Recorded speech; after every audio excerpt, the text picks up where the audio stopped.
Hello दोस्तों, मैं Shahbaz great I हूँ। आप सभी का स्वागत करता हूँ। ग्रुप डी के लिए बहुत इंपॉर्टेंट वीडियो होने वाली है। कितनी वैकेंसी आएंगी, कितनी एज रहेगी, आईआईटीआई या नॉन आईआईटीआई, मैं आपके सभी सवालों का जवाब दूंगा। और नोटिस आपको कब देखने को मिल रहा है उसके बारे में डिस्कशन करेंगे। ग्रुप डी से रिलेटेड आपके जितने भी सवाल हैं वो सभी इस वीडियो में मैं कवर कर दूंगा। और इसके बाद ग्रुप डी से रिलेटेड आपका कोई भी डाउट नहीं बचेगा। सबसे पहले आप मेरे बारे में देख सकते हो, मैंने ये वाले सारे एग्जाम्स क्वालिफाई किए हैं। इसके बाद रेलवे ग्रुप डी में भी मेरे 100 में से 100 मार्क्स थे और एसएससी सीजीएल सीएचएसएल भी क्वालिफाई किया है। तो मैं आप लोगों को बिल्कुल बारीकी से बता सकता हूं कि आपको कैसे कैसे तैयारी करनी है और किन चीज़ों का ध्यान रखना है, क्योंकि मैंने कई सारे रिव्यू भी लिए हैं एनटीपीसी के, ठीक है, और एएलपी के भी स्टूडेंट से काफ़ी बात की है। तो आप लोगों को किस तरीके से तैयारी करनी चाहिए कि आप लोगों को कभी भी कोई दिक्कत ना आए।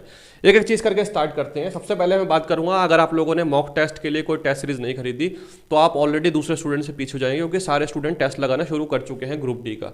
तो आप लोगों को टेस्ट सीरीज के लिए, अपनी रैंक को एनहांस करने के लिए, अपनी तैयारी अच्छी करने के लिए एक टेस्ट सीरीज चाहिए। और टेस्ट सीरीज के मामले में टेस्ट बुक सबसे बेस्ट है। टेस्ट बुक का ईयरली पास प्रो खरीद सकते हैं आप लोग, जो 615 का मिल रहा है अभी, 1 साल के लिए है। और ग्रेट आईक्यू का कूपन कोड अगर आप अप्लाई करेंगे तो आपको 12% की छूट जो है इसमें और मिलेगी। इसमें आप लोगों को जो है प्रीवियस ईयर के सारे क्वेश्चन मिल जाएंगे ग्रुप डी के, और ग्रुप डी के आगे के लिए भी सेट काफ़ी मिल जाएंगे। ग्रुप डी के साथ साथ एनटीपीसी के भी मिल जाएंगे आप लोगों को, सीबीटी 1 सीबीटी 2 के। उसके साथ साथ रेलवे के सारे एग्जाम्स के, एसएससी के सारे एग्जाम्स के, बैंकिंग एग्जाम के, और कई सारे एग्जाम्स को आपको जो है वहाँ पे टेस्ट दे सकते हो। प्रैक्टिस सेट के लिए क्वेश्चन मिल जाएंगे। तो बेस्ट है, आप इसको चेक कर सकते हैं, डिस्क्रिप्शन में लिंक है। आप लोग अगर इसको लेकर अभी से टेस्ट लगाना शुरू करते हैं तो आपकी तैयारी अच्छी हो जाएगी। तो इस टेस्ट सीरीज को खरीद सकते हैं। इसका लिंक डिस्क्रिप्शन में मैंने डाल दिया है, वहाँ जाके आप चेक कर सकते हैं। सबसे पहले हम बात करते हैं कि एज लिमिट कितनी रहेगी। तो एज लिमिट के लिए मैं आपको बता दूं, ग्रुप डी की जो एज लिमिट रहती है वो 18 से 33 साल रहती है, 33 साल। मगर इस बार इसमें 3 साल और बढ़ा दिए जाएंगे, यानी ग्रुप डी की जो एज लिमिट होगी वो 18 से 36 साल होगी, ठीक है। थोड़ा सा हम फास्ट चलते हैं, चीज़ों को थोड़ा आगे बढ़ाते हैं। बाकी कैटेगरी के हिसाब से आप लगा सकते हो, 3 साल ओबीसी के लिए, 5 साल एससी एसटी के लिए, और अपनी अपनी कैटेगरी के हिसाब से लगा सकते हो। अगर हम बात करते हैं कि आईटीआई होगा या फिर सिर्फ 10th पास होगा, क्या होगा, तो देखो भाई, इस बार क्या किया जाएगा कि इस बार जो मैक्सिमम जो पोस्ट हैं, ज़्यादातर पोस्ट पे आईटीआई को कर दिया जाएगा। जो आपके सिग्नल एंड टेलीकम्युनिकेशन की हैं या मैकेनिकल की हैं, ठीक है, एसएनटी की है, इलेक्ट्रिकल की है या इंजीनियरिंग की हैं, इन सभी वैकेंसीज को जो है आईटीआई पे कर दिया जाएगा। मगर इसके साथ साथ जो है कुछ वैकेंसी ऐसी हैं जैसे पॉइंट्समैन है, गेटमैन है, इन सब पे क्या कर दिया जाएगा, ये सब 10th पास वाले एग्जाम जो स्टूडेंट हैं वो भी भरेंगे। इसमें आईटीआई की इतनी ज़रूरत नहीं पड़ेगी।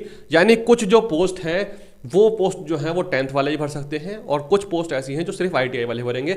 मगर इसमें मज़े की बात यह है कि जो 10th वाले स्टूडेंट भरेंगे, मैक्सिमम जो पोस्ट होती हैं वो वाली होती हैं, ठीक है। उस पोस्ट को जो पॉइंट्समैन गेटमैन वो आईटीआई वाले ही भर सकते हैं और 10th वाले ही भर सकते हैं। और ज़्यादातर पोस्ट जो आती हैं वो उसी में आती हैं, तो उसमें कंपटीशन थोड़ा सा बढ़ेगा। और जो आईटीआई वाले जो पोस्ट हैं उसमें थोड़ा कंपटीशन उतना नहीं रहेगा पहले के मुकाबले, वो थोड़ा सा ठीक ठाक कम हो जाएगा, ठीक है।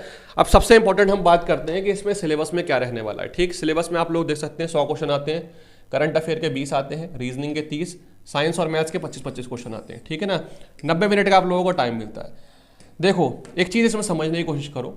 सबसे पहले हम बात करते हैं करंट अफेयर की। तो करंट अफेयर जो पूछी जाती है वो करंट अफेयर आप लोगों को तैयार करनी है 1 जनवरी 2024 से, ठीक है।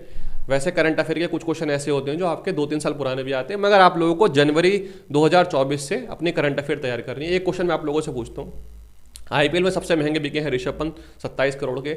आप लोगों को मुझे कमेंट करके बताना है कि उसे किस टीम ने खरीदा है। आईपीएल की किस टीम ने आईपीएल का सबसे महंगा, इतिहास का सबसे महंगा खिलाड़ी खरीदा है, वो आप लोगों को मुझे कमेंट करके बताना है, ठीक है। चलिए, इससे मैं आप लोगों को बताता हूँ कि करंट अफेयर में आप लोगों के इस टाइप के क्वेश्चन पूछे जाते हैं कि स्पोर्ट्स से रिलेटेड, साइंस एंड टेक्नोलॉजी से रिलेटेड, ठीक है, पर्सनैलिटी इन न्यूज़ से रिलेटेड, इसके अलावा आप लोगों के पॉलिटिक्स से रिलेटेड, उसके अलावा आप लोगों के अपॉइंटमेंट से रिलेटेड कि गवर्नर कौन कौन है, इस टाइप के जो क्वेश्चन हैं वो आप लोगों से पूछे जाते हैं। नेक्स्ट अगर हम बात करते हैं अपनी साइंस की, तो साइंस में आप लोग याद रखना, साइंस में जो है फिजिक्स में जो है सबसे ज़्यादा क्वेश्चन पूछे जाते हैं, 10 से 12 क्वेश्चन। फिजिक्स में सबसे ज़्यादा क्वेश्चन पूछे जाएंगे, 10 से 12 क्वेश्चन फिजिक्स के आएंगे। बायोलॉजी की अगर हम बात करते हैं तो बायोलॉजी में इसमें आपके जो है बायोलॉजी में 8 से 9 क्वेश्चन पूछे जाते हैं, 8 से 9। और केमिस्ट्री की अगर हम बात करते हैं तो केमिस्ट्री में 6 से 7 क्वेश्चन, इसमें जो है 6 से 7 क्वेश्चन जो है पूछे जाते हैं केमिस्ट्री में, ठीक है। अब सबसे इंपॉर्टेंट चीज़ आप लोगों को याद रखनी है कि जो रीजनिंग वाला सेक्शन है जिसमें 30 नंबर के आएंगे क्वेश्चन, 30 क्वेश्चन, ये सबसे इंपॉर्टेंट है। क्योंकि एएलपी में जो स्टूडेंट से अगर कुछ गलती हुई है तो वो गलती कहाँ हुई है, वो रीजनिंग में गलती हुई है। तो मैं आप लोगों से एक रिक्वेस्ट करना चाहूँगा, एक सजेशन देना चाहूँगा अपने छोटे भाई से की तरह, अपने कुछ मेरे बड़े भाई हैं तो भाइयों की तरह आपको रिक्वेस्ट करना चाहूँगा, रीजनिंग पे सबसे ज़्यादा ध्यान देना। आपको रीजनिंग ही आप लोगों को जो है सिलेक्शन दिलवाएगी, क्योंकि एएलपी में स्टूडेंट से रीजनिंग थोड़ी सी टफ थी तो नहीं हो पा रही थी। ठीक है, तो रीजनिंग के लिए आप लोगों को एक बहुत अच्छा फोकस करना है, बहुत ज़्यादा ध्यान देना है, रीजनिंग मोस्ट इंपॉर्टेंट है। ठीक, चलिए नेक्स्ट आगे बात करते हैं कि वैकेंसी हमारी जो है वो कितनी हो सकती है। तो वैकेंसी के बारे में तो मैं आपको बता दूं, बम्पर वैकेंसी की बात चल रही है। एएलपी में आपकी 18,000 आई थी, टेक्नीशियन में 14,000 आई थी, दोनों की मिला के 32-33,000 वैकेंसी आ चुकी हैं। और ग्रुप डी की जो वैकेंसी है ऐसा लगता है प्रोबेबली आपकी नेक्स्ट वीक तक नोटिफिकेशन आपको देखने को मिल जाएगा, जिसमें आपकी 30,000 के आसपास, 30 से 40,000 के बीच में जो है आपकी वैकेंसी होंगी। मगर एक चीज़ याद रखना आप लोगों को, इसको बढ़ा के बाद में 50,000 तक ले जाया जाएगा। ग्रुप डी की टोटल जो वैकेंसी है इस बार वो 50,000 से आएंगी। 50,000 से ज़्यादा भी हो सकती है, 60-70 भी हो सकती है, मगर आपकी कम से कम 50,000 वैकेंसी ग्रुप डी में इस बार आएंगी, जो बहुत ही सुनहरा मौका है। अगर जो स्टूडेंट आप लोग अभी से तैयारी करोगे, क्योंकि रेलवे अपना कैलेंडर बिल्कुल क्लियर करके चल रहा है, ठीक है ना। रेलवे ने अगर दिसंबर में बोला है तो आपको नेक्स्ट वीक तक 10 दिन में अगले जो है नोटिस देखने को मिल जाएगा। ठीक है, और नोटिस मिलने के बाद, फॉर्म भरने के बाद तैयारी शुरू करने से अच्छा है कि आप लोग तैयारी शुरू कर दो, क्योंकि एग्जाम तो आपका ग्रुप डी का होना ही होना है, नोटिस भी आना ही आना है। तो इससे अच्छा है कि आप लोग अपने तैयारी, अपनी स्ट्रेटजी, पिछले साल कैसे क्वेश्चन आए थे, क्या सिलेबस रहता है, हर एक चीज़ का जो डिस्कशन करके अभी से अपनी प्लानिंग करके एक टाइम टेबल बनाकर जो है अभी से स्टार्ट कर दें। ठीक है, अगर आपको दिक्कत होती है टाइम टेबल बनाने में तो मुझे बता दीजिए, मैं आप लोगों का ग्रुप डी का जो है एक ऐसा target based time table plan करूँगा जिससे आप लोगों को बहुत हेल्प मिलेगी। मैं उम्मीद करता हूँ कि वीडियो आप लोगों को क्लियर होगी, आपको हर एक चीज़ क्लियर हो होगी। अगर इससे रिलेटेड कोई भी दिक्कत है तो मुझे कमेंट कर दीजिए, मैं आप लोगों के सभी सवालों के जवाब जो है नेक्स्ट वीडियो में दूंगा ग्रुप डी से रिलेटेड। मिलते हैं नेक्स्ट वीडियो में, तब तक के लिए bye, all the best, take care.